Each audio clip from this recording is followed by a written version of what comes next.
سیدنا فاروق اعظم رضی اللہ تعالی عنہ، ان کا نام عمر ہے اور ان کی کنیت ابو حفص، اور ان کے القاب تو بہت زیادہ ہیں، اور فاروق اس میں یہ مشہور لقب ہے آپ کا۔ اسی طرح غیظ المنافقین اور متمم الاربعین، اس طرح کثیر آپ کے القاب موجود ہیں۔ عمر اس کا معنی ہوتا ہے عباد کرنے والا یا عباد رہنے والا۔ تو چونکہ اسلام آپ کے سبب آباد رہا اور آپ کی وجہ سے جو اسلام کو شہرت ملی اور جو اسلام کا ایک وقار بڑھا، اس لحاظ سے اللہ رب العزت نے آپ کو پہلے ہی نام عمر عطا کیا۔ کہ بعض صحابہ وہ تھے جن کا زمانے جاہلیت کے اندر نام کچھ اور ہوا کرتا تھا، اسلام قبول کیا تو تبدیل کر دیا گیا، لیکن حضرت عمر رضی اللہ تعالیٰ عنہ ان کا زمانے جاہلیت کے اندر بھی نام عمر ہی تھا، اور آپ کے ذریعے اسلام کو بلندی ملی، تو اس لحاظ سے آپ اپنے نام کے ساتھ، جس کو کہتے ہیں اسم بامسمہ ہونا، کہ جیسا نام تھا ویسا آپ کا کردار بھی تھا۔ ہمارے یہاں بعض لوگوں کا نام، جس طرح کسی کا نام اگر شریف ہو تو ضروری نہیں ہوتا کہ وہ بندہ بھی شریف ہو سکتا ہے وہ کوئی معاشرے کا بہت بڑا یہ بدماش ہو، نام اس کا شریف ہے لیکن معاشرے میں جو ہے بدماش ہے۔ لیکن حضرت عمر رضی اللہ تعالیٰ عنہ آپ اپنے نام کے ساتھ اسم بامسمہ تھے، جیسا آپ کا نام تھا ویسا ہی آپ کا کردار بھی تھا۔ حضرت عمر فاروق رضی اللہ تعالیٰ عنہ کی کنیت ابو حفص، تو یہ نبی کریم علیہ الصلوۃ والسلام آپ نے ان کو عطا فرمائی۔ خود ہی فرماتے ہیں جنگ بدر کے موقع پر یہ وہ پہلا دن تھا، فرماتے ہیں جس دن نبی کریم علیہ الصلوۃ والسلام آپ نے مجھے ابو حفص کہہ کر پکارا۔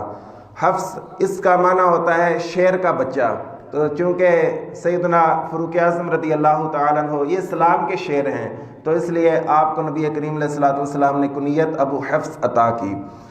اور آپ کا نام جو لقب ہے فاروق، تو یہ مولا علی مشکل کشا ان سے پوچھا گیا سیدنا عمر فاروق اعظم رضی اللہ تعالیٰ عنہ کو فاروق کیوں کہا جاتا ہے؟ تو اب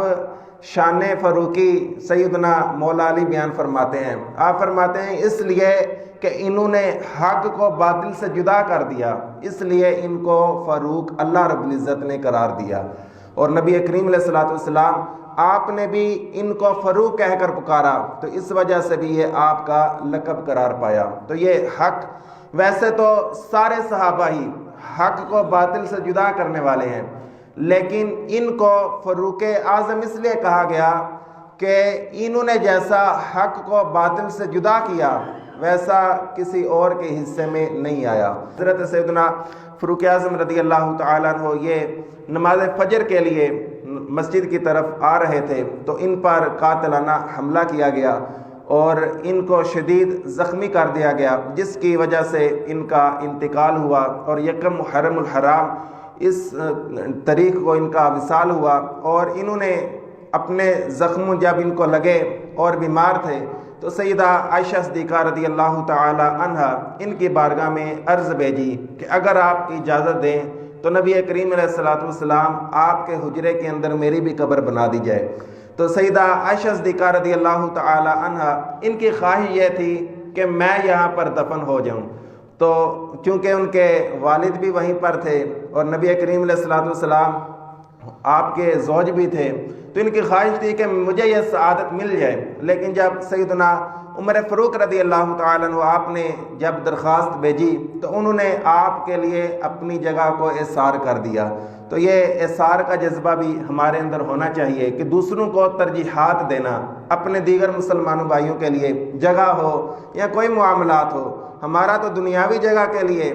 اتنا لڑائی جھگڑا بڑھ جاتا ہے کہ بھائی بھائی کا دشمن بن جاتا ہے، لیکن یہ صحابہ کرام علیہم رضوان ان کی محبتیں تھیں کہ وہاں پر تو سعادتیں ہیں، اور پھر یہ گھر بھی حضرت سیدہ عائشہ صدیقہ رضی اللہ تعالیٰ عنہا آپ کا تھا، آپ کی ملکیت میں تھا،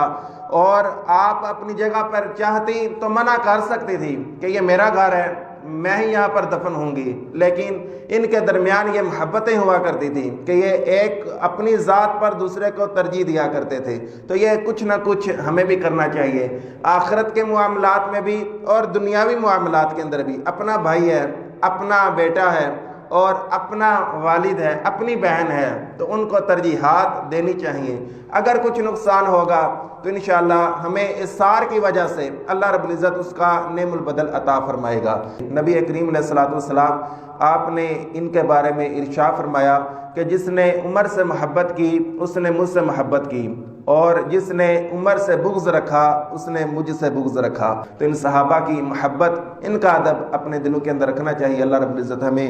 انہی کی محبت میں زندہ رہنے کی توفیق عطا فرمائے، اور قیامت کے دن ہمیں ان کی شفاعت نصیب فرمائے۔ آمین بجاہ نبی الامین صلی اللہ تعالی علیہ وسلم۔